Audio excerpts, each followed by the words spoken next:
Hey guys, it's Momtourage, the podcast about being a mom that thinks that most mom stuff is super boring. So we created our own posse. I'm Ashley. And I'm Keri, and we are ready to walk you down the red carpet of motherhood.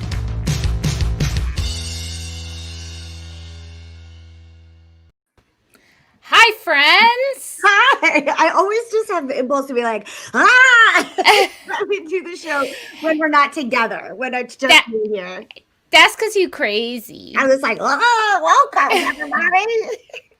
Welcome to Momtourage, live from your couch, the show for all the anti-mommy group moms just looking for their squad. We've got a great show for you guys today.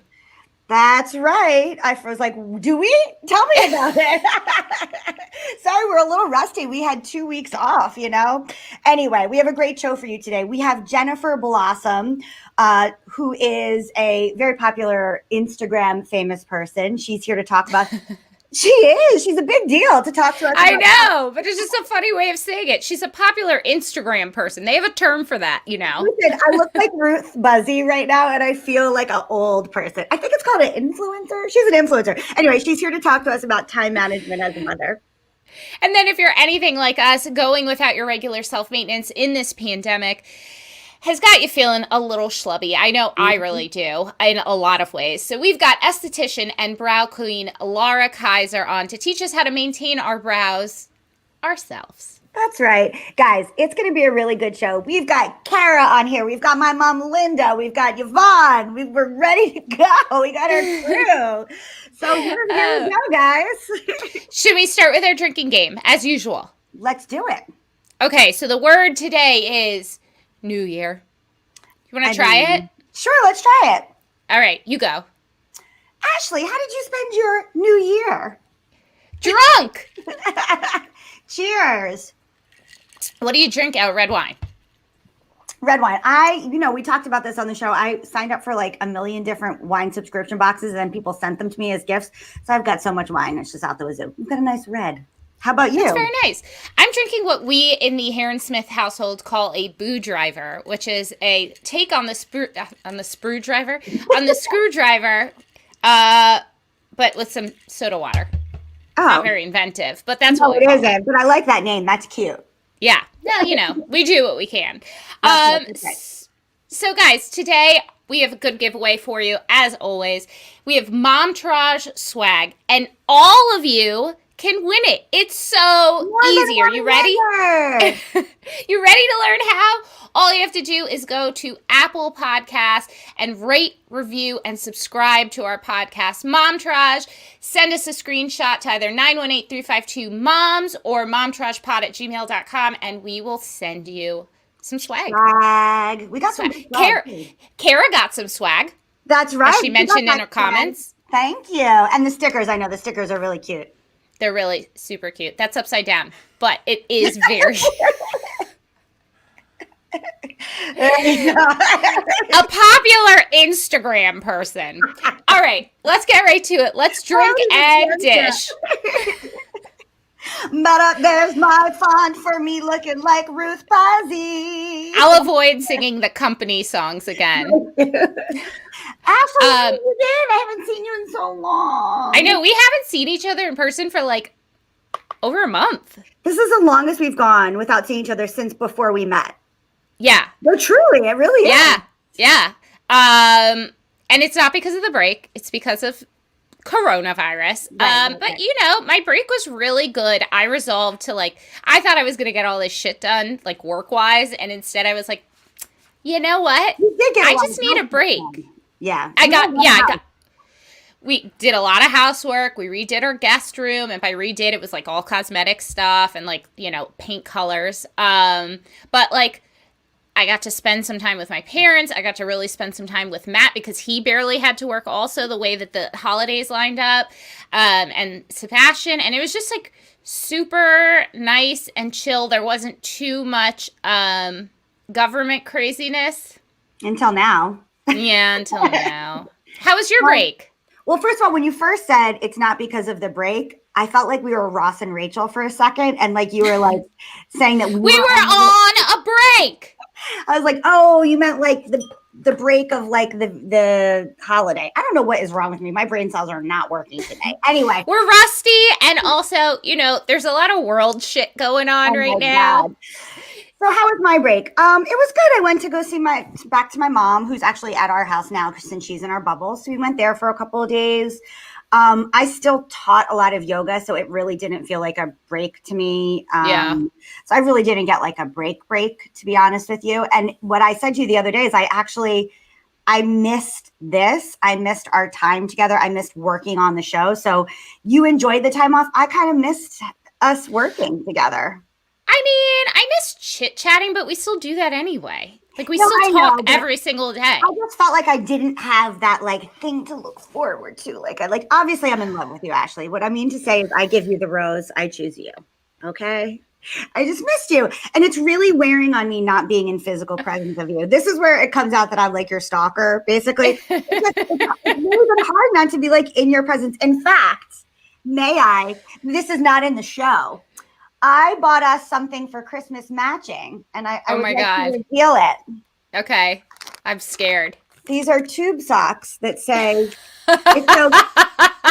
it's okay to fart, and I brought them for us so that the two of us know it's always okay to fart. I love that. That's the best. Thank you. I miss you so much, and I can't wait till we can wear our fart socks together. Oh, me too. I feel like a Momtourage photo shoot. Yeah, it's gonna come out of those. I love that. Yeah, to wear with our Birkenstocks, whatever you need.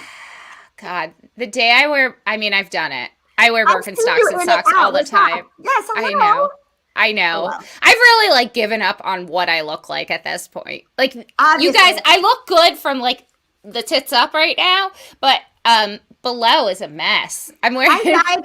I dyed my own hair. It looks so good. Thank you. I don't know. I really like your mullety haircut. I think it's really good. Thank you. All right. Anyway, enough about us. Should we talk? Let's just chatter about some things that are going on, like the government, the world. This has been, along with obviously it's awful and it's terrible, and there's just unlimited things we could say that we said, but on top of everything else, I have just found it very hard to function the past 2 days. I finally got my own Xanax prescription today, so doing better. You're like a big girl. I'm not getting my Xannies from other people anymore. Nice. So improvements, but it's been hard. It's been hard. It's taken a toll. It's a really scary thing. I think one of the things about being an American is you always kind of feel protected, right? We've never felt unprotected. We've never felt like we're on our own. And I mean, since coronavirus and just the negligence that's come with that, it's just, we are flying fucking solo, man. I was saying that it sort of reminds me of when you realize that your parents are not infallible. It's like that same feeling where the Maya has been torn and we realize that we're not as safe, and kind of the construct that we thought is not real, that was. Yeah. It sort of has that same vulnerability as when you realize that your parents make mistakes and you're like, well, oh fuck, now what? Yeah. Right? Yeah. And I read somewhere today, there was a quote somewhere that said, even amidst the chaos, you are still you. And I feel that in multiple ways. I feel that one, because I know as parents, as being a mother, we've talked about this, you still have to get up and do your kid stuff. You can't be sorry, I can't parent today. I'm so depressed about the world. Which is also good though. Right. No, but it's what I'm saying. You are still you. You still have to be you amidst all this stuff that's happening. And sometimes that creates a what's the word I'm looking for? A break in yourself where you're just oh, I don't know how to be. In one hand, I feel unsettled and nervous and I should be doing more. And the other is I just really have to make peanut butter and jelly and play the shark game so that my kid is happy, Yeah. So, it's a weird thing. So for anyone who also listens to the podcast, this is kind of on subject, off subject, but I had this epiphany last night. My son loves Blippi. and he calls him Flippy. Even though he's fully capable of saying bees, but that's a whole other thing. And he just, name for him. Yeah. Anyone who's ever watched Blippi knows that it's just this guy, and he just goes and does. He's terrible, guys. He's terrible. Yes, but last night I realized the reason Sebastian is so obsessed with Blippi is because he gets to do things Sebastian doesn't get to do. That's going to make me cry right now. I'm not ready. Yeah, and that's how I felt last night. Oh my God. I'm like, I know, like silly things like playing at indoor play places and interacting with kids and like learning, going to a yogurt shop, and he gets to do these things, and Sebastian is living vicariously through fucking Blippi. Best friend. Those were the pre-Blippi days, Keri. He shit on his best friend. We found it on the internet. Anyway. We did. It's been scrubbed. But I just, all of a sudden today, I was like, Mommy's having a hard time. I didn't say this, but in my head I was saying, Mommy's having a hard time. You can watch as much Blippi and dream about what life is going to be like when all of this is over as much as you want. And I don't know if that's the best way to be, but if that's his escapism, I don't want to take that from him either. Yeah, when this is over, you and me are going to be those kind of parents that every week we're planning an outing for our kids. Yeah. Oh, everything. Like I'm like, yes. It just, we're like, science center, zoo, we'll drive an hour and a half away. I mean, the last thing that they really did was the berry picking. No, well, yeah, was that before or after the zoo? The zoo and berry picking, that's what they did. Yeah. Crazy. So, I mean, he hasn't even seen other kids. He sees them over Zoom for school, so it's really sad. He called a horse my name. That's how much he misses me, because he hasn't seen me anymore. He said his horse's name's Keri. I wish that I was that muscular and lean, let me tell you. And that hair, gorgeous hair and nails. Gorgeous hair. On to more fun subjects, such as, I mean, what do you want? What pick? Do you want Kim and Kanye? Do you want Hilaria? Let's talk about Kim and Kanye. Okay. Rumor has it. This is so juicy, guys. Rumor has it they're breaking up, right? This came out the night of the Georgia elections, which I guess was Tuesday. Right. That this was leaked that apparently Kim and Kanye are going to be... How did Mama let it happen on the day that there was other better news? I think it was very strategic, and Mama did it. You think Kris Jenner is not in control of every single thing that happens? No, but I'm just saying, like, the Georgia election's a really big deal. Why would she try to steal this thunder? Maybe because it's the third divorce and she just doesn't like want it to be huge news. And that's not a judgment call. It's also Kanye, so. And there's a lot around it. He's not like mentally well, and they have kids, and there's just like a lot of messiness involved.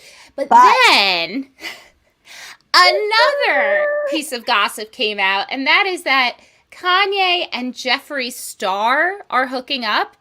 For anyone who doesn't know who Jeffree Star is, he is one of those famous YouTube type people, to be like Keri, who does like makeup tutorials, but he's huge, and now he has, I think, makeup lines and all of that. Very androgynous looking, kind of like Tilda Swinton-y. Yeah. Has some face tattoos. Yeah. It's kind of like Tilda Swinton and Kat Von D had a love child. Right. That's exactly what it's like. But with the side of David Bowie, maybe. Yes. Is his pronouns he, him? I think so. I think so too. So just a boy. But do you believe it? I mean, I don't think so, but also, he's got a makeup line. Thanks. Yeah. Hold on. I don't, but Kanye does crazy shit all the time. And so even though I wouldn't expect it, not that it's crazy to be with a man, but I'm saying. It's out of character for Kanye, as we know. Correct. Yes. So. Well, I mean, all I'm saying is if Kanye were to be with a man, I could see it being Jeffree Star. There's he's very into his aesthetics. There's definitely like a clear aesthetic to Jeffree Star. Anything's possible. Jeffree said, I would never date him. He's too short. Yeah, Jeffree had an interesting take. At first he said, guys, I'm in Wyoming as a joke, which, whatever. Anyway, let's get right to it. All right. Time to introduce our first guest. She's an occupational therapist, CEO and founder of Blossoming Moms, a mom of two, and the best woman to kick off Treat Yourself 2021 for all the moms out there. Welcome, Jennifer Blossom. Hi, Jennifer. Thank you so much for having me, but I was loving this discussion. Do you like how I called you like a famous Instagram person? Yeah, I was like, what are you talking about? Because there's no yogurt over here, so there's that.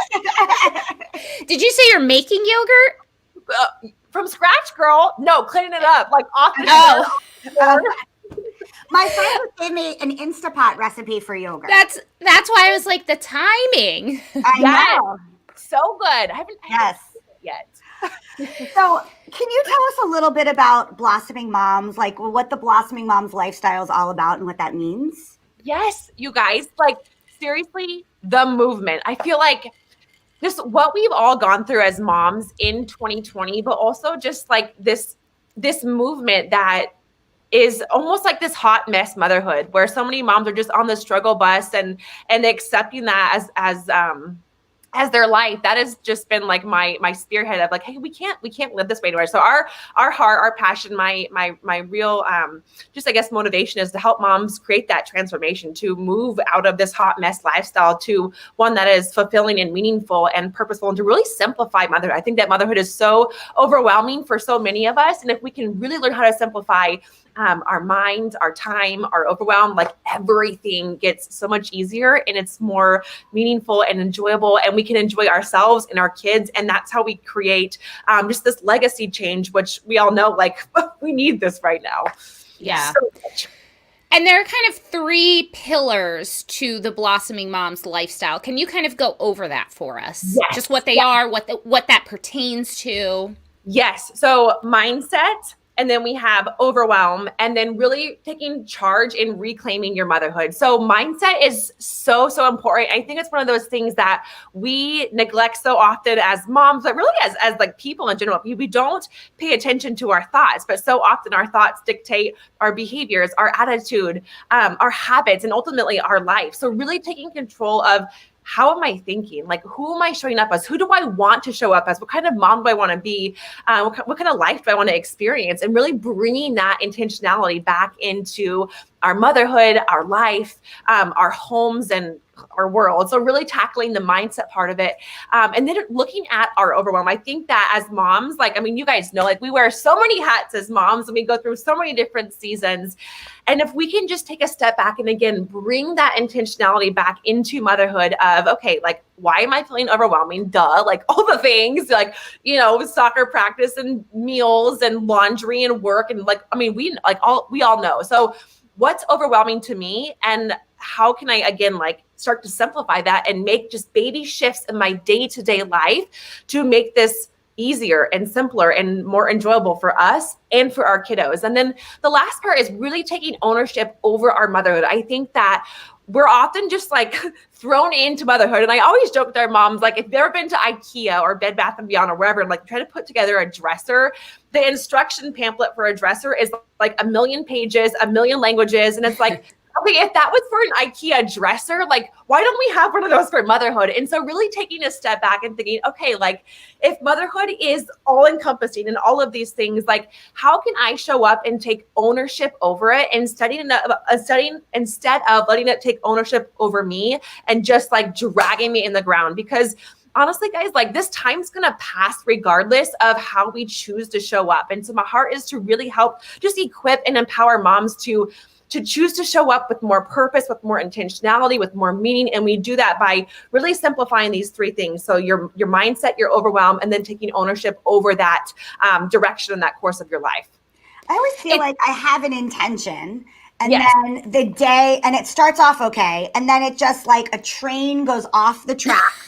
And then like next thing I know, I'm just my worst version of myself. And I find myself saying all the things I never wanted to say as a mother. Yep. Yeah. Like I had like the best, I woke up, I was like, all right, today we're going to be this is how the day's going to go. And then it's just like one little thing takes the train off the entire track. Yes. which is like, hello, reality. So like this all sounds great, right? And like on Pinterest, it looks like very perfect and color coded, but then like you wake up and it's like, boom, mom life. So how can we combine this like agility of being structured, but also super flexible, because like real life happens. And so when you get like a little kink in your road, like how do you just course correct the train instead of letting it like crash off, which is like where I like, this is totally coming from a place of humility and crash and burn, like at its lowest point, like braless anxiety attacks, like like sobbing, like the ugly, like the Kim Kardashian cry, like happening, like this throwback, like that is, I feel like what is normal for so many moms. So how can we create these little strategies and these little habits to really create this movement in our own lives? Because like that like it stinks. It's so hard to live, when your day starts to unravel and then you can never get a hold of it or never get ahead of it. So how do you pivot and still stay on top of your day when the day doesn't go as planned, which is most days? Like, right. Yes. What are we going over some of those strategies later with the exercise, or should I ask this now? Whatever you guys want to do. I'm so flexible. Okay. All right. So we'll go over those later, because I do want to hear some of those strategies because I need them. So you and I have been Instagram friends for a while now. I'm like, but I think like I was the creepy. I'm like, Ashley, like I really love you. Can we be friends? I was like, kind of like the creepy stalker, but like a year. I don't know how we met, but it's just been amazing. Well, I'm happy it happened either way. And I just love following you. And I think you have so many great tips, like doing a load of, like the way you structure your morning, although I'm not a morning person. I don't necessarily follow it. I do love the tips and I do adapt them in my own ways. Yeah. But watching you, I feel like you're on one end of the spectrum, which is like perfect mom, like great, nothing goes off the rails kind of mom. Oh, and Keri and I are like the hot mess moms that are just constantly like, fuck, So can we adopt these methods and still kind of accept not being perfect, I guess? Yes. And perfect is like, I'm like, girl, perfect is so far from reality. And like, absolutely. The whole idea is that we figure out like, you're not a morning person. I'm like, can I go to bed by 7 p.m.? Like, I am not a morning person at all. Like, so really it's figuring out like, hey, like, what is my ebb and flow? Like, what are my strengths? What are my weaknesses? And how can I pair that to like make this work for my motherhood? And that's like the thing. Ashley's not really a night person either. No, I'm not. I'm not really an any time of day person. Like 1 o'clock in the afternoon kind of girl. It's like, the 1 p.m. girl. Get it. Yeah. Yes. Yeah. That's my most productive time. I didn't mean to out you, Ashley, but you're no, it's true.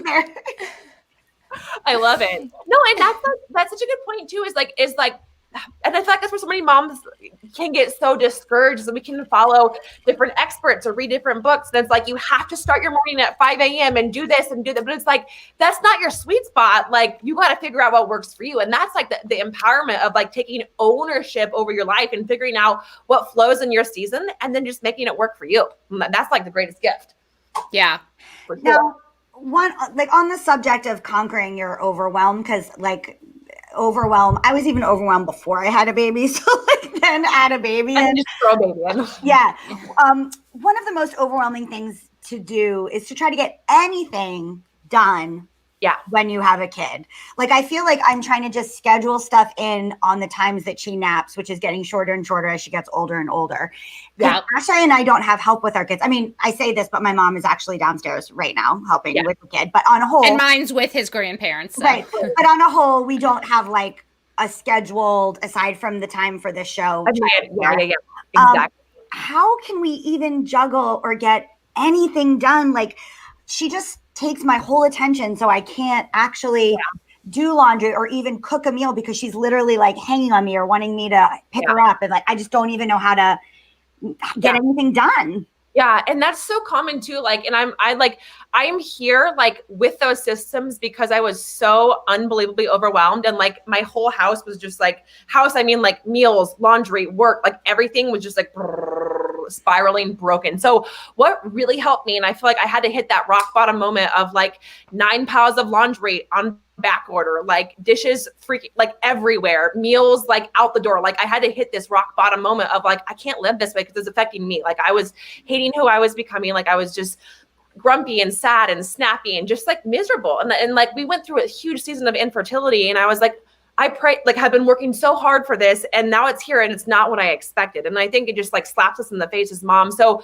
for me, like in that season of just like, I feel like I've been like Rocky Balboa, like in the garage, like with the meat, just like scratch, like, no, we're going to figure this out. So like for me, it is like first things first. If you're feeling so overwhelmed with motherhood, you don't even know where to start. Like what I always tell moms is brain dump, like literally try to keep everything in our head and we don't even know where to start because it's like it's all coming down on us. So if you can just literally get a piece of paper out and write down everything that's in your mind right now.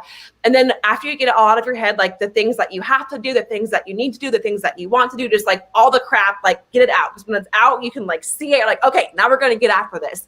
And then we start to prioritize, because I think one of the biggest things for us as moms is we think that everything is urgent and everything is a priority, but it's really not. Because if everything in your life is a priority, like nothing really, really is that a priority or essential. So get it out of your head, do a huge brain dump, and then start to look at, okay, when we're going to structure our days, I always teach our moms, like choose 5 things, just choose 5 things to do every day. That's it. So something you need to get done, you want to get done, what your non-negotiables, like figure it out. So if you've got like a podcast recording, doctor's appointment, you'd love to do a chore, like whatever, just choose 5 things to do in a day and then have like a little, like write them down. I think we get caught in this strategic, like time blocking segment, like 6 to 8, I'm going to do this, and 8 to 10, but it's like, okay, but then like life happens and then you get derailed and then your train crashes, right? So just choose 4 to 5 things you want to get done a day, or you have a non-negotiable to do, and make it work like in the flow of your day. So I like to work like with the rhythms of the day. So instead of saying like 8 to 10 in the morning, really working within the rhythm of the day of the morning segment. So do it in the morning before noon or whatever, and have that flexibility to adjust, slide to the afternoon if you need to, or the evening, but really creating this structure, but also the sense of flexibility in your day, and then just not overbooking your schedule. So again, choosing those things you want to complete 4 to 5.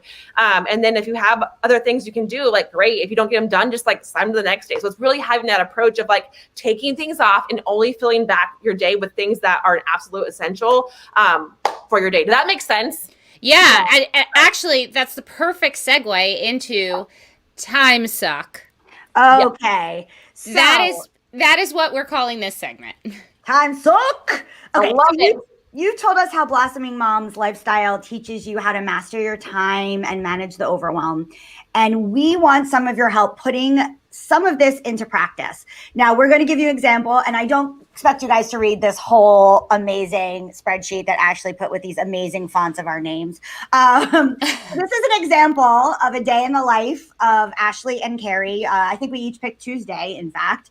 And we'd love to help you give us some tips on what we can do to like gain ownership of our lives and our sanity again. I love this. So we sent all of this to Jennifer beforehand to kind of like get an idea of what our days are like and where we want help, what the problems are, in hopes that we can kind of discuss this and put some of those 3 pillars into action. So I said that this is the perfect segue because the brain dump, I do that. I have a consistent to-do list. And that's just because I'm a Virgo and type A. But my problem in a lot of this is getting those long-term things on the to-do list done. Like, not like doing groceries, like, hey, I have to make a doctor's appointment, and I know that takes 2 minutes, but that's like so low on the list of like immediate things that need to get done that I don't do it. That was a bad example. Maybe like, let's say like calling Easy Pass. Like we have issues with Easy Pass every few months because Easy Pass sucks. But wait, I have no idea what Easy Pass is. Oh, it's like it's like a in thing. Alaska. Oh, that's right. It's a tundra. I have no idea. It pays your tolls. It's like this sensor you put in your car, and you drive through a toll, and it just automatically pays it, so you don't have to like stop and drop coins or anything like that. We don't even have that where I live. Is that crazy? Well, it's probably because you don't have it's a lot of Alaska. toll roads. You don't have a lot of toll roads. No, like look out. We don't have any toll. I'm like, where's the moose? Like, I'm like, moose. Oh my God. That's hysterical. So that's like one of my big problems. And my other question is it worth doing a new to-do list all the time? Should I sit down and do an active one brain dump? Is doing multiple, is it like, is as it comes to me writing it down okay? Like, how do you kind of feel about handling that? So, okay, so you guys, like last night when I was reading this, I was like literally like sweating. I was like, oh, this is stressing me out. Like, I was like on the couch, and he was watching that, whatever, like that one, like Brad Pitt movie where he's like in the bear. I don't know, like Reverment or The Revenant. Revenant. Compared with these to-do lists, or like I'm like sweat happening. Anyways, so what I have learned in helping, like this is literally where I was before I started all this whole journey in moms, like all over. So what I have found to be most successful is if it's twofold. So number one, I always implement a family meeting every Sunday night. This is awesome because it's a check-in, like with your spouse, with your partner, or just like with yourself. Okay, we're going to sit down. We're going to look at the entire week ahead, or like the week, and then like, okay, what are those like month goals as well? So it's like that bird's eye view of what's coming up this week.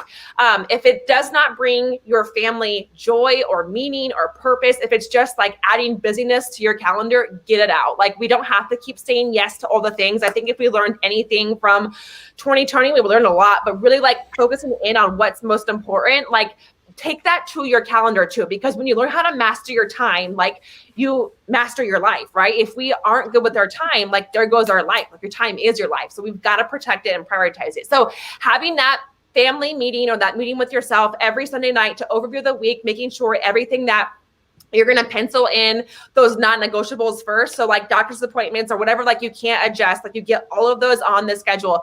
I do not recommend planning like the whole week at glance on Sunday night because things happen, mom life happens. And if your schedule gets changed, which it will, it's going to put you in a tizzy. So what we do is we, every single night, the night before or early the morning of, you'll make your schedule for the day ahead. So having that weekly check-in and then that daily check-in of, okay, I'll look at my to-do list. What do I need to get done? What can get moved to the next day? Constantly readjusting and tweaking. That's going to have like so much empowerment for you. That's great.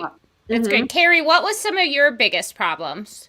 Well, I do something called a productivity planner that just makes you prioritize things you want to get done by the end of the week, things that you could get done today, and then the things roll over. And that does help. Yep. But my thing is that the day just unravels and I'm never on top of things. So like my child takes a really long time to eat and it's a huge time suck. She takes almost an hour to eat. It often involves me having to make a bunch of different meals. We're still like working on her trying to eat faster. That takes up so much time. And then she is right now at an age where she needs my like 100% attention all the time. So how old is she? 2. Oh, girl, same boat. I got you. Yeah, so it's hard to like even cook unless I sit her in front of the TV. And I feel so bad continuing to sit in front of the TV. But anyway, it is what it is. It is. My thing is that I do work a lot and it's at weird times. So like I'll teach yoga for an hour and then I come back. So it's a lot of tasks that get started and then I have to put them down. And so I never get a feeling like I had a task from beginning to end checked off. And it leaves that overhang feeling in my head leaves me really like anxiety ridden and restless. Yeah. For sure. I feel like I can relate so much. I've got an almost 3-year-old and a 9-month-old, and it is the exact same. I think like Keri, like you are also in a unique season, which as moms, like we have to have that grace on ourselves. Cause I feel like throughout motherhood is like the ebb and flow of different seasons, right? Like this toddler stage, and then we're going to get into whatever, like preach, like there's just every stage brings its own unique set of struggles. But for you, Keri, specifically when I was going through this last night, really looking at like, I always say like a successful morning starts the night before. So looking at ways that you can streamline your day, like the night before. So even like simple things like, does your daughter like food prep? Do you do any food prep? Some, but then it just depends on what she's in the mood to eat. Because sometimes she doesn't eat the thing that I prepped. Okay. Is she like super picky eater, like aversion stuff, or what's going on? No idea. She just is the slowest eater. I think it's just a control thing. She's a very sassy. She's just like right now pushing all the boundaries. She's at that stage where like it doesn't matter even if it's something good, she's just pushing that boundary. Yeah. Yeah. And when stuff like that happens too, it's like, okay, how can you make the most of that hour? So pairing like a good multitask to do like during that time. So maybe it's not on your computer, but looking at things like, hey, can I start a little laundry or can I get dinner prep going? Just looking at how to maximize that hour. Yeah. It's going to be huge for you because then you're like knocking out two birds with one stone. Like, okay, she's going to sit here. And if I don't want to be on my computer doing emails, could I do something else that's going to move that dial forward? It's really getting creative with how you maximize that hour is going to be huge for you. I think that and just like recently she's had some sleeping things which derail the day because then I am more of a morning person. And so if I can get an hour to myself before everybody else gets up, my whole day goes better. And I just, whether it's like 30 minutes of working out plus checking my emails and returning any like things before everybody gets up. But if she does that thing like she did here, where she like was up at 10 till like 11:30 or 12, then I'm so wasted tired that I can't get up at 6:30, you know? Yeah. For sure. Yeah, it is just this, and it's a hard season too when your littles are this little, and it's like, okay, we're going to get up at 5:30, we're going to do this, we're going to do that, but like when those sleepless nights happen, it's like, how do you? I do really have a great day when I have that hour to myself in the morning. For sure, I really do. I like drink my coffee in peace. I get to like, I really look at birds. Yeah, I look at birds every morning with my little. I'm like, oh, hello, morning doves. Like I just have like I'm just like cheery instead of being like thrown out of bed and being like, what's next, you know? Yeah. Yeah, no, it's for sure. Like I would say like majority of the days I'm able to get up before our kids, but if we've had an off night with sleep, like it just makes such a difference when you wake up all together versus even if you get that like half hour to yourself. And so just doing the best.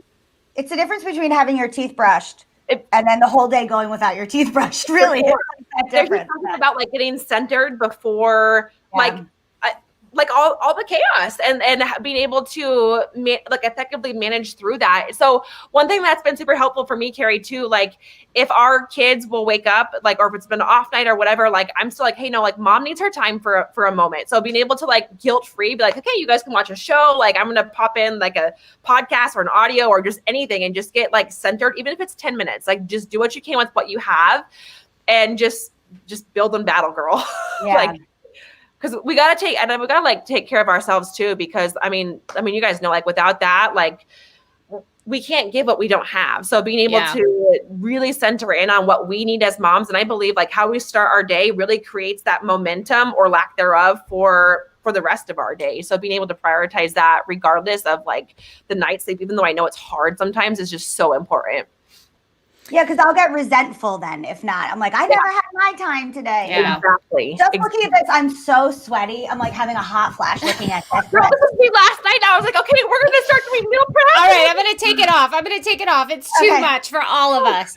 Oh, I just want to tell everybody watching that I would definitely suggest following Jennifer on Instagram, because even if you don't think like you know, there was one day I saw you put like different veggies in little, like pre-cut all your veggies. And although that sounds awful to me, I totally understand and see why that is a great idea and why we should be doing silly things like that. And not that it's silly, but you know, like these little things that it may take 10, 15 minutes to do right now, and then it saves you that time later in the week. I started this week just doing like one load of laundry a day as opposed to spending one day where I do all the laundry. And I don't love it, but I do see that it helps. You know what I mean? Yes. And laundry is like one of those things for all of us who don't have like housekeepers and nannies and all the things. Like, it's not glamorous. It's the reality of motherhood. But if you can learn just little things like that, Ashley, like doing one load of laundry every single day, and that like changed my life. Because I would like wait for like 10 loads and then I would be like stuck on Saturday. And I was like, I'm not doing laundry all day, but I was. And so like little shifts like that in your day-to-day, like those micro changes in your habits, like will radically transform your life. And it's like, it's not glamorous, but if you could like pop in a podcast or a Netflix or like whatever and like bust it out, like just do The it. worst part is when you, I can't talk. I just had like a seizure for a second. I'm, I'm Ryan Seacrest. No, when you wait that long, you have that much more folding. It's the folding and the putting Oh. away. That's the worst. Anyway, It is. you guys need to follow Jen. These tips are great. They're practical things that you're going to sit there and say, why the fuck didn't I think of that myself? Right. And you'll be very happy you did. So, Jen, thank you so much for coming on this show. Can you tell the people where to find you? Yes, thank you guys so much for having me, and just what you both are doing here at Momtourage is just it's so fun and lighthearted, but also like just so kick butt. You guys are just awesome, and thank you for having me on. Well, I feel the same about you, so thank you. Girl, thank you. So you guys can connect with me at blossomingmoms.co. We have a podcast, The Blossoming Moms Show, and then also on Instagram, blossomingmoms_co. Thank you so much. Thank you. Love you. I hope you have an energizing January. Thank you, girl. You too. I love you guys. Love you. Bye. Ashley, your sleeves are so long and you have such long arms. Who made this? I was going shirt? It's Gap. Like, it's so old. I'm so cold. Oh. I'm in my basement. Of course I'm cold. I'm just like, I know how long Ashley's arms are, so I know a shirt. She's the very long arms on that shirt. Oh, pish. That was great. That was really helpful. I really She's so do need to. Too. She's like a Disney cutest. princess. Her eyes are she's so cute. So pretty. All right. Let's move on to our next guest, who has been caring for Keri's face and brows for years. She's an esthetician. You can only do so much for me, but it keeps me looking good. She's an esthetician and an absolute brow goddess. Welcome, Lara Kaiser. Hi, Lara. Hi, boo. Hi. You look so dewy and cute. Yes. Yeah. Thanks. I put on makeup. Woohoo! This is the only day every week that I put on makeup. I haven't really done it since 2020 for sure. So, yeah. Hi, same. Beauty. I miss you. I miss you too. Okay, so let me just tell you a little bit of me and Lara's backstory. Real quick. I was going to another brow goddess that was like semi-famous. And looking back, I wish I had known you sooner. But you were recommended to me by so many different people that I knew. I went to you and my brows have never been the same. And I get constant brow compliments. And I'm like, it's all Lara. 100% all Lara. Not only that, but look at that hair, though. The hair is so good. I've been following Lara for a while because of you. So, and this is, I think she doesn't know who the hell I am. And this is our first time meeting, and I'm so excited. So nice to meet you. Put a face to the name. Okay, so what are your biggest tips? Because now, like, we're all doing our own shit. I dyed my own hair, like, I cut my own bangs. What are your biggest tips for getting professional quality brows until I can see you again? I didn't do my brows, so I have my tweezer. I have everything ready to go to fill in and everything while you're talking. Okay, perfect. So first of all, I think you probably won't get professional quality brows at home just because, for obvious reasons. Yeah. So, and also with brows, you have to be really careful because every hair matters a lot, especially if you're hurting, which a lot of people, overcheese in the 90s and the 2000s. And so people sometimes kind of need everything that they can get. And I also tell people all the time that, like, you don't have the right perspective on your own face. So, you're too close to the mirror and you see yourself every day. You're very biased. So you're not going to be able to see what I see. Because like people come in all the time and I'm like, oh, they look so good. And they're like, no, they don't. I'm like, they really do. I'm going to fix them. But like, you're not starting from a crazy place, So I think the tendency is like to get in the mirror, you're scrutinizing yourself, and then you look up and you came way too far out or something like that. So less is definitely more with anything you're doing at home. And, and this is a good time to kind of try to really hide your tweezers from yourself and grow them out so that when you do feel comfortable going back, you can and have a really nice fresh canvas to work from with your brow specialist. So that's for at home. It's definitely less is more, but I think that there's a lot of things. I think there's a lot of things you can do. So the first thing would be to trim them. Because when it comes to taking hairs out, that's where you can run into a problem where they might not come back, or you can really mess up your shape. With trimming, it's kind of hard to mess it up. Even if you do trim them a little too short or make a little weird patch, it's going to come back pretty quickly. So I really recommend, you definitely need a spoolie. Does this thing work? It's called a spoolie. That's a little big, maybe, but okay, it'll work. Okay. This is it's like a mascara wand. We call it a spoolie. And so this is going to be your best friend because it'll help you comb and shape them. Wait. But then it also helps when you probably have one on the back of your eyebrow pencil too. Yeah. So that's really helpful when it comes to filling them in because you can't really mess it up if you have your spoolie. You can just brush until it feels sane again. You know what I mean? So if you got a little heavy-handed with your fill-in, you just brush until it softens.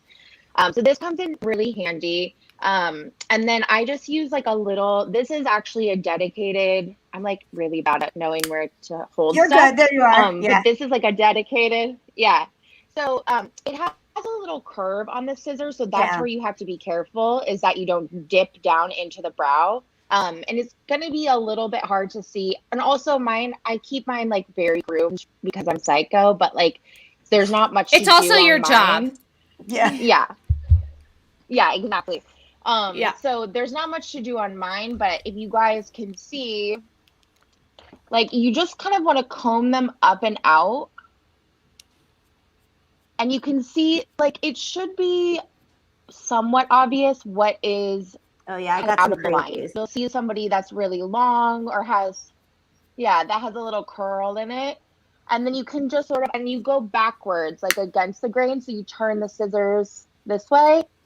And then you can just kind of take, just very gently, don't go crazy. You can even do one at a time. Because like I said, less is definitely more with this. And you can always take off more later, but you're going to be sad if you take a big chunk out. So you just want to kind of comb up, and whatever looks like it's very outside the line, I would just take a little bit off the top. Now, Lara, like I said, I have Walter Matthau eyebrows, like long and curly old man eyebrows. They get to a point where they get too long, and then they just go in weird directions, like Donald Sutherland in The Undoing, kind of. So that's my biggest issue is really trimming more than anything. And I feel when I do it, I mess it up always. But I guess the key is take my time. So I think take your time. That's a huge one. You can't I can do them fast, but it's not worth don't do it if you're running late to something or whatever. It's better to just groom them with gel than try to do it in a hurry. Okay. But like I said, go against comb them against the grain a little bit, and you'll be able to see the ones that are kind of flipping in a weird way. I don't have any and I don't usually have that problem anyway, but a lot of people do. And just a trim can get you so far. So I'll always tell people to if they need a trim in between, the trim grows back way faster than the tweezing, so they can stop in for a little haircut or whatever. Or I always say what I said is if you mess it up, it's gonna grow back so quick that it's not a dire situation. But yeah, you just kind of see what looks wild and just carefully clip it. And like I said, make sure your scissors, if you're kind of going backwards, so you're the tips of the scissors are pointing toward your nose. Now, Lara, I've noticed lately I have some white eyebrows, old person eyebrows, and they're crazy and a different texture. Now, should I tweeze them or should I leave them? So I don't like to tweeze out ones that might be in the middle of the shape, even if they're gray or a different texture, which is extremely common, especially as you age, they sort of get a little more wiry. So what I would do is trim it down. I wouldn't tweeze it out because you're going to make a hole and you're going to be sad. And you can also, if it's a little bit gray or white or whatever, there's ways to cover it up and rather than losing a hair, if that makes sense. I always do just a little more pencil there when I haven't seen you, because I get biggest tip, I get my eyebrows and lashes dyed, because I have blonde lashes and I get those white hairs. And whenever I go get them dyed from you, I don't notice the white hairs, obviously. But now that there's been grow out, I can see the wiry ones more because they're whiter. So let's say you. Oh, I'm sorry. Go ahead. Sorry, there's please. a delay. That's there's why. a delay, so there's like a weird thing going on. Go ahead. Sorry. Oh, I was just gonna say, yeah, what I'll try to do if someone has one that's a really different texture is just kind of like isolate it or comb down so that I can kind of just get that one and clip it. This is where you're getting into like possibly hurting your own feelings, but I feel like if you just are really careful, and usually the bonus of it being like extra coarse is that it's bigger, so you can more easily see to clip it. So I think I'm trying to hide that within the brow rather than pulling it out. Great. So let's say you're the kind of girl who in 7th grade had a unibrow and maybe took to shaving in the middle here. I know, regrettable decision. And one time lopped off half their eyebrow because of it. And that eyebrow has never grown back the same. I am that girl. Is there a brow serum that you actually think works, that you recommend, or is that all bullshit? So it's definitely not, it's not bullshit. The thing is, you can't create a new hair follicle. So if you never had the brows, if you look at a baby picture of yourself and it's more or less what you have, then you're not going to be able to, make a hair follicle come out of nowhere. But that being said, a lot of times if you've overdone it, whether you've overwaxed it, you shaved it off, something like that, sometimes the hairs go dormant because they've been messed with.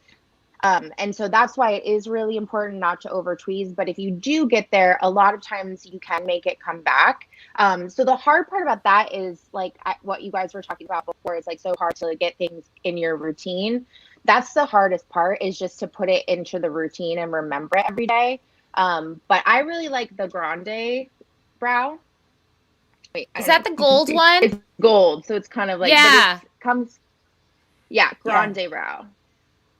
And it comes on a little like paintbrush looking, and you can just, I already did my makeup, so I'm not going to actually do it, but you just brush it in.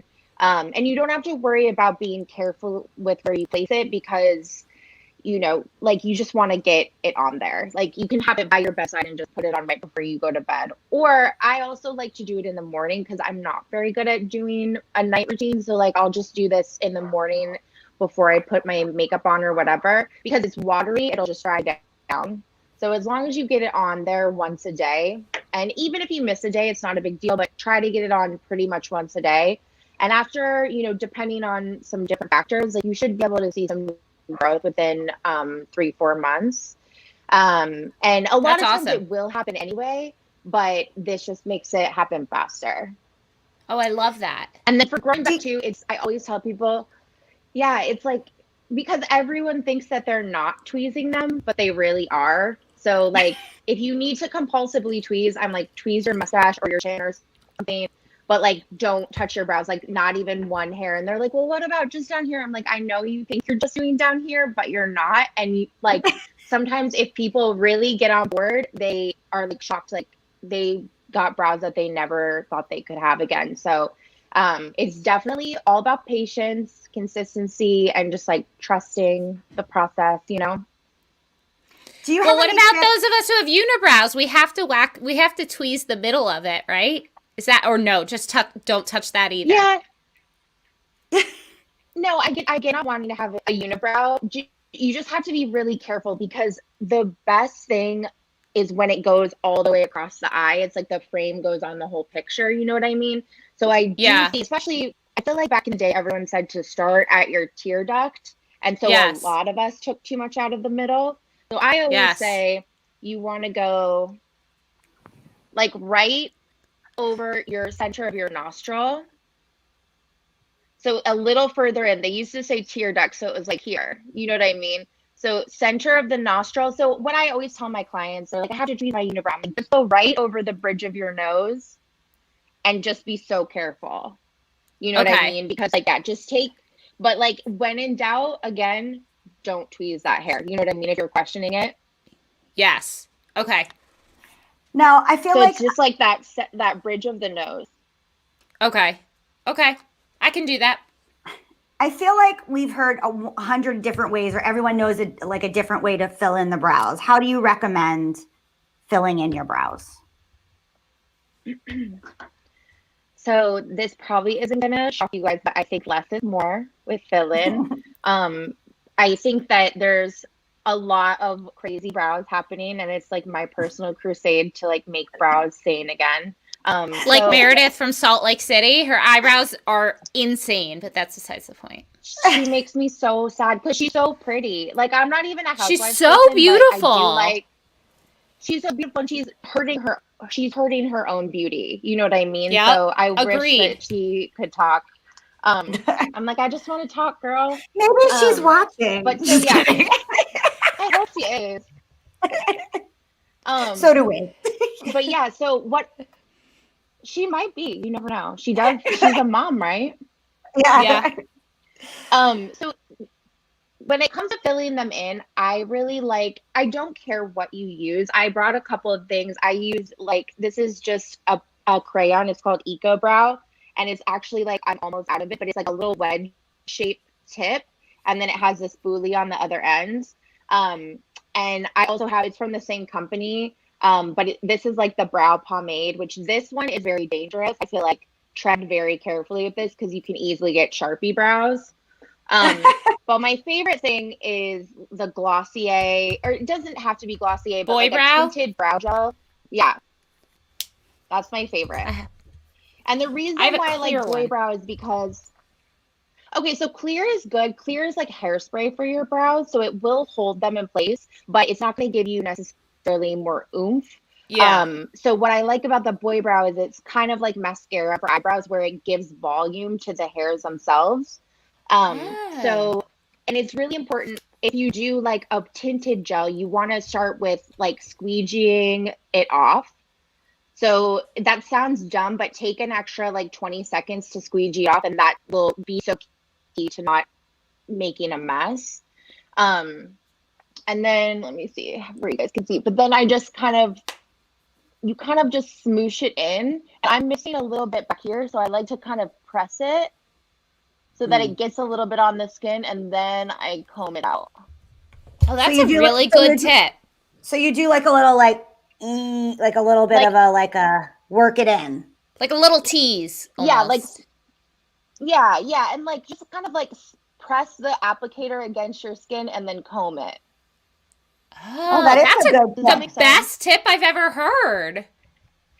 Wow. And you can even like on the front of my brows, what I'll do with the boy brow is like, because the front is where it gets extra dicey because you'll see a lot of super square, super filled in. And a natural brow is not crazy opaque in the front. It just isn't. It has a little bit of an ombre effect naturally, but I do want a little bit more oomph there.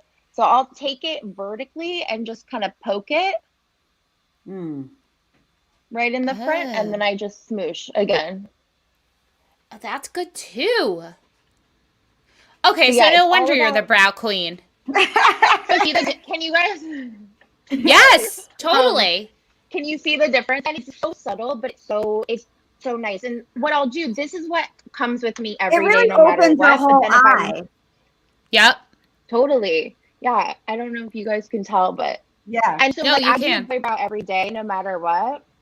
But then if I'm really going for it, I might fill in like where I have a true bald spot, I might fill that in just a little bit more. And then I still use the boy brow kind of to set it and like give it that fluff like a mascara would do to the lashes. So if you're going to do a real pencil, my biggest tip with that is like because the boy brow you can kind of put through your whole brow and that's fine. With pencil, it's really important, and this is going to sound kind of dumb, but like put it only where you need it. Don't put it where you have a good amount of hair, because that's where you get that overfilled in look. We want to see some airspace between the hairs. So like on my other side, this is my bad brow. Like this is my Beyonce and this one's my Michelle. And so I have to help this one a lot more. So what I'll do is like comb it up and kind of see where I'm missing. And I'm always like, lately I lost a big hair under here. I have a missing spot there, but it's always the top that I kind of, my arch is a little flat. Mine so too. I'll go in and draw that top part in just a little bit. and you can see like it. I don't know if you can see in the camera. Yeah, but you can. It's a little heavy, so then I brush it out. And then since this one needs more help, I have to go along the bottom too. But like, so what I did is I kind of made a sandwich, and in the middle there's not any color there. That's like my natural hair. So you're almost like defining the borders or defining the missing spots, and then where you do have hair, you just let that be. And then you get a more natural look overall. That's amazing. Wow, these are such great tips. I know I'm giving you guys everything I got. You won't need to ever see me again. No, I always need you. I'm coming to you when we can actually leave our houses again. Now, for a facial too. I can't wait. Well, I was going to say, so I know the answer. We'll talk about that another day. Yeah. I want you to give us a little dangling carrot, because she is also, like I said, the face queen. Number one favorite face product. I know what it is. You tell the folks. Oh, I even know what it is. It's the Peter Thomas Roth's Rose Stem Cell Mask. Right? I love it. Yeah. We've been in a relationship for years. I have that shit, and I didn't even like it that much. I need to get on the train. Really? I mean, listen, I can't tell exactly what you look like, but from what I've seen, it looks like your skin is pretty good. So maybe you didn't notice a difference because it's that. But like, I feel my biggest thing with that mask is that I feel like it's really reparative. And I have, you might not be able to tell, I hope you can't tell, but I have a little bit of acne. And so the mask I feel like is really, really healing for my acne, especially when I pick at it. And I've been picking at my skin a lot in the pandemic because we're just so stressed and everything's uncertain. So I like take it out on my skin. And so I feel like when I do that, if I put, especially with a retinol and then that mask over it, it's like, oh, I'm gonna try that tonight. Yes. Oh my God, Laura, yes, do your retinol, whatever retinol you like. I want to get you a sponsorship from that brand. We need to get you a full sponsorship from them. I tweeted. You are a goddess. I'm sorry. A million times on Instagram, and he doesn't care about me. So, Lara, you are a goddess. Thank you so much for coming on the show. Can you tell the people where to find you? So my Instagram is Lara Rosebud Beauty, and I'm a millennial, so I'm really good at like responding back if you guys have questions on there. And then I work at somewhere called Keri Lindsay Beauty. It's in Fort Greene in Brooklyn. And then I pop up every month in the city in Chelsea at Bloom Beauty Lounge. So I do a monthly pop up there for brows, and you know, I do my own thing, so you never know what's going to come down the pipeline. Love Amazing. It. Thank you so much. We're going to have you back on. We've already talked about some things. Thank you. It was so nice to see you guys. Miss you, nice to see you. Later. Happy New Year. Yeah. Bye. Oh my God, I love her so much. I'm going to go do the retinol. I should have asked, do you rinse off the mask? No, she said to sleep in it. Oh, okay. I'm doing that tonight. All right, let's move on because she got me addicted to it too. Anyway, I'm gonna. Okay, we got to move on. Short on time. Hashtag swag bag. I'm gonna go first because I have mine ready to go. And I'm pouring myself a glass of wine. Very quick, very easy. They are Welly Band-Aids. I have been seeing these. I see these at Target all the time. I ordered these as one of the 8 Hanukkah gifts because it was under like $6. And it's the kids one. It was for Sebastian. And these are the most resistant fabric Band-Aids I have ever tried. I had no idea how great they were. I cut my foot the other day. I put it on and it lasted through like 2 showers somehow. Also, I'm allergic to Band-Aids and I'm not allergic to those. These are so good. It brings me back to the days where I would like wear heels traipsing around the city and have blisters all over my feet and need to put fabric Band-Aids on to prevent that.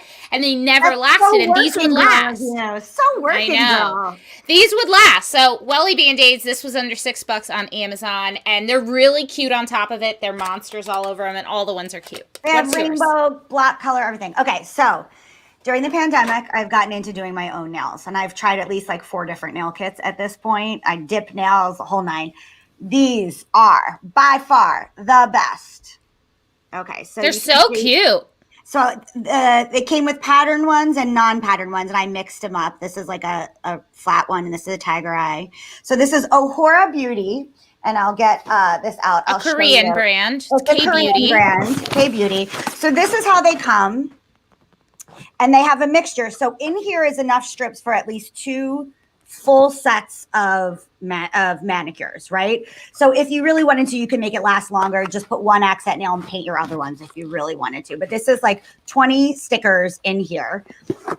They sell this little tiny gel light. You turn it on, plugs in through a USB. You bake them like twice. And then they said for a longer, and it's like, looks like a little mouse. It's so cute. Yeah, it's cute. And they said for a longer lasting to get this gel top coat. I can't see it. You can't. But whatever. Anyway, gel top Ohara. coat. Yeah. So then you bake it twice, and then you do the gel top coat and you bake it. And they have such cute. They run about $11 to $16, depending on how blingy they are. Like here's a really plain one that was like $11. I'll show you the most blingy one. Shipping and handling is the most expensive part of this. So if you're gonna get them, get a bunch of them. That one has like a diamond on it. And they even have ones for your feet, pedicure ones. And evidently those last almost a month because, you know, your feet don't have as much. These are supposed to last about 2 weeks. My guess is pandemic, they will. Maybe if I was out in the world doing more things, they might last just a little under. I would like an on-air report back when you have to take them off as to how terrible that is. I will, but already I can tell they're going to be easier because just it's peel. all one strip. You soak in just for a very short period of time of acetone. I mean, like a very short period of time. And then you get an orange stick and you just pull it under and the whole thing comes off. Oh, and awesome. It says that it creates just not as bad damage as a full gel manicure, but there is obviously like a little bit of dryness. Yeah. And they recommend buffing with like avocado oil or something like that. Oh, report back, please. I will. I'm in love. And I have stubby working class Irish fingers. No, they're so cute. Guys, just a reminder, if you want to win some Momtourage swag, all you have to do is go to Momtourage Podcast on Apple Podcasts and rate, review, and subscribe. Send us a screenshot of your review, and we will send you some Momtourage swag and a love note and all that other stuff. We are so happy to be back with you guys. Thank you to our guests, Jennifer Blossom and Lara Kaiser. Thank you to Matt, as always, for being our control room director. Next week. Woo! Do you want to take it? You do it. You're the sexy one. You did it so good.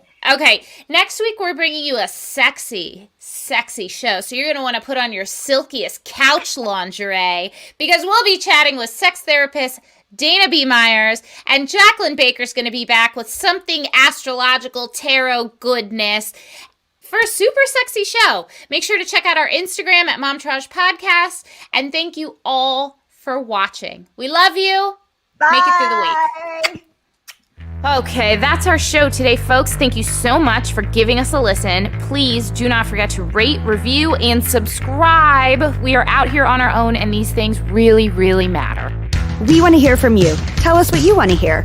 Email us at momtouragepod@gmail.com. Follow us on Instagram at Momtourage Podcast to hang out with us all week long. We are here for you. You are not alone. We got you. So go ahead, girl. Know this posse is behind you and go slay. Momtourage is written and produced by Ashley Smith and Keri Sotero. Recorded and mixed by Lee Mars. Our theme song, MILF, is by the band Mama Drama. You can find them on Instagram at Mama Drama Band or mamadramaband.com.